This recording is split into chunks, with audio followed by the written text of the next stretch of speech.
Hello people. Today we're going to talk about this Longslide 1911. This is a 7.5 inch Longslide 1911 45 ACP. I manufactured this pistol in school as a graduating project. Now I welded up the slide and I manufactured the barrel. I used a Shaw barrel blank, carbon barrel, 1/16 twist rate, and it was probably 24 inches in length. And I cut it down to manufacture this barrel from a raw blank. And I manufactured this welding mandrel. It's basically copper tubing and solid steel lugs act as a heat sink. But what the copper does is the copper won't stick to steel when you're welding. So this acts as a guard to make sure that the inside of your slide is still round and you don't have to do any machining or filing on the inside to make your barrel fit. So I want to show you a couple things.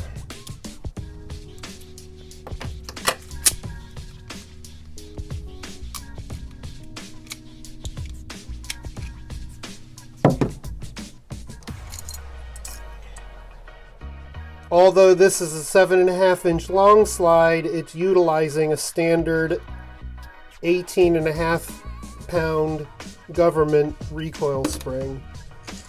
And I was able to do that simply by making my own recoil cap that's solid,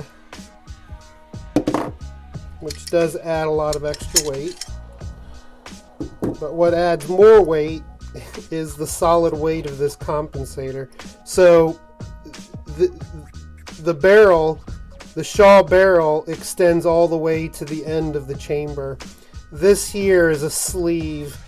I just hacked off the barrel from just a generic aftermarket barrel, and I cut out the remaining rifling and chamber, and then used this as just a sleeve and silver soldered it onto a reduced diameter of this barrel.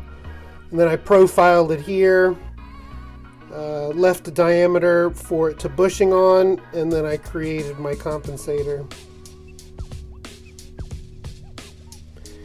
And I made the front sight really thick and made it part of the compensator, so that's all one piece, so that at that length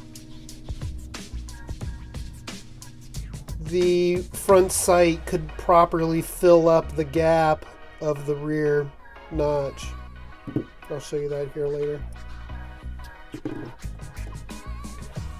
And so the weld I made, you can see, was right here.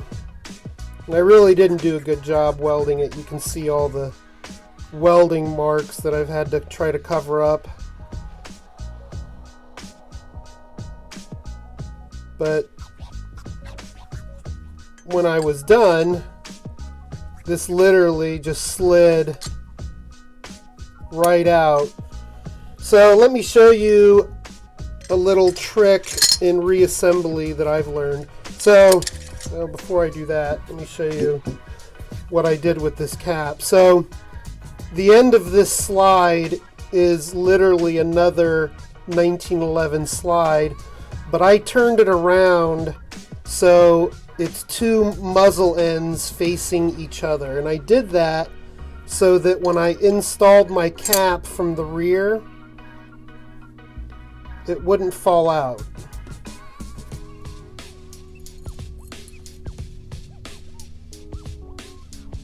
And I did that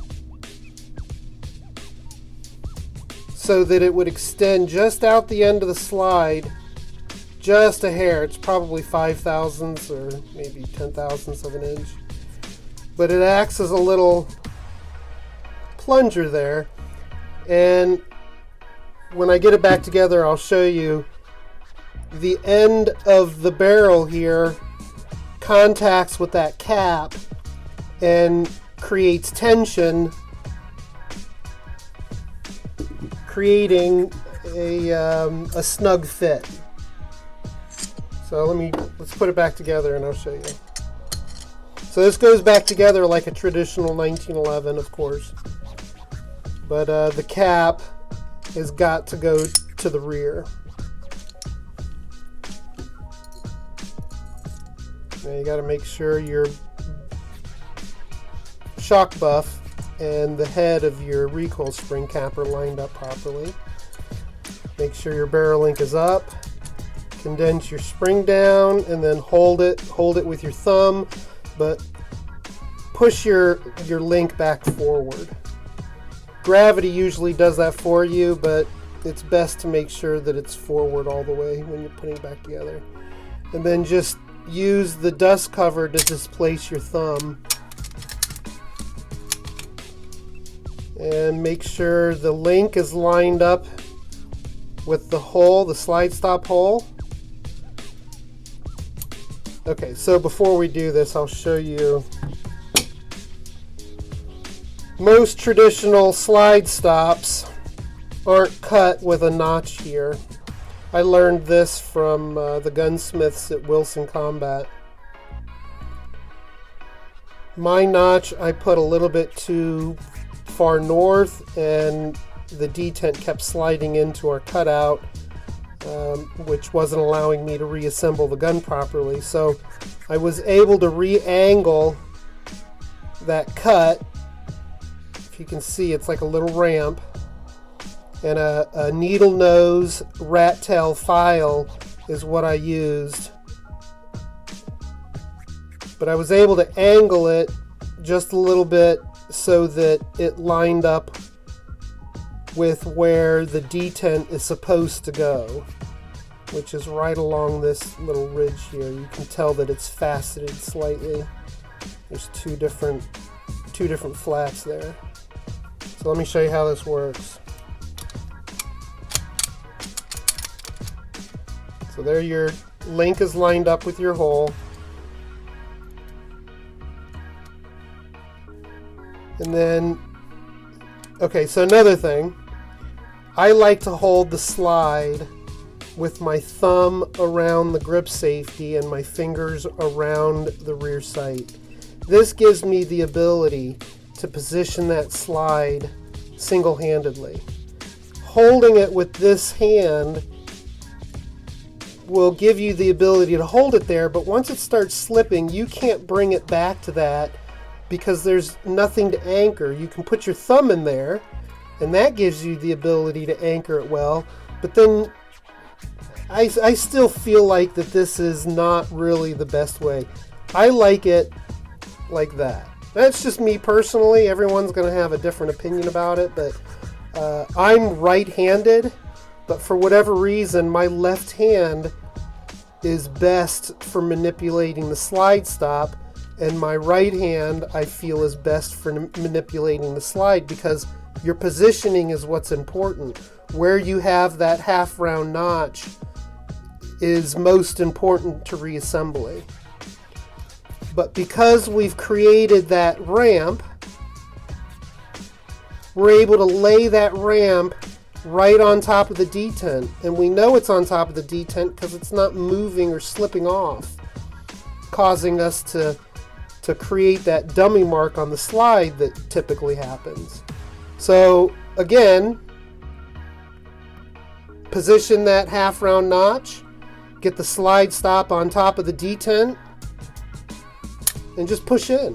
That is just the simplest method that I've ever seen for reassembling the 1911 without using any tools. Now with the hammer off the slide and an empty chamber, you use your thumb inside the trigger guard and push down with your fingers here. If you feel any movement of the barrel, then your accuracy is suffering. And that right there, that relationship is rock solid. And holding the end of the slide so as not to manipulate the slide in the frame, you want to try to move the barrel in the end of the slide or the barrel in the end of the bushing. And again, that is a rock solid union. There's no movement there. So those two things, when fitting a barrel, are what you need to consider for accuracy. Thanks for watching, people. Make it a great day. Engage the thumb safety, that locks the slide in place. Now I stand it up on its end, and I like to use an empty piece of brass because it helps me push down the recoil spring plug. So I push it down, and I turn the barrel bushing to the side. That allows the plug to come out of the gun. I set it down. Now I release the thumb safety. There's a little notch here. That's my takedown notch, and I must bring it back in line.